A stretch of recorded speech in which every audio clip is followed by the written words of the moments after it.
He said he built everything, the house, the business, the life, and for years, she let him believe that.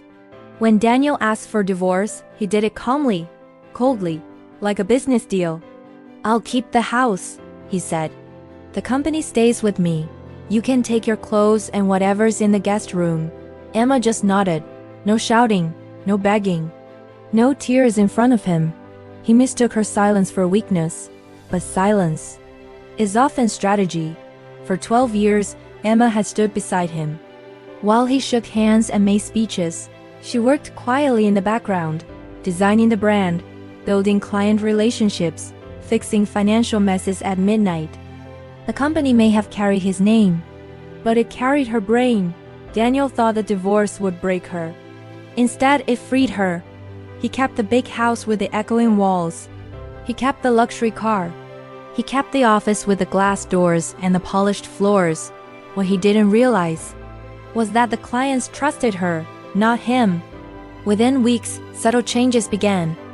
One major client emailed Emma privately. "I heard about the divorce. If you ever start something of your own, call me." Then another message, and another. Daniel didn't notice at first.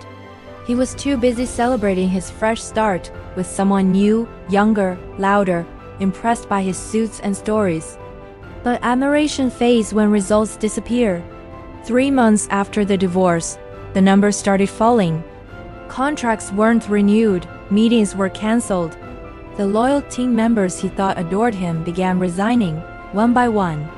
Guess where they went? Emma never begged anyone to follow her. She just opened a small office downtown. No fancy furniture, no glass walls. Just focus. She didn't announce it publicly. She let the work speak. Daniel finally called her one evening. His voice wasn't cold anymore. "How are clients signing with you? You don't even have infrastructure."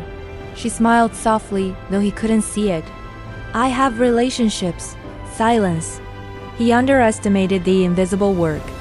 The late nights. The quiet problem solving. The emotional intelligence. He had taken the visible assets. She kept the value. 6 months later, his company was drowning in debt. Investors pulled out. That younger girlfriend? Gone. The house he fought so hard to keep? Listed for sale. Meanwhile, Emma moved into a modest but warm apartment overlooking the city skyline. She didn't need a mansion. She needed peace. One afternoon, Daniel showed up at her office. No appointment. No arrogance. Just a man who finally understood. "You could have told me you were this important to the business." Emma looked at him calmly.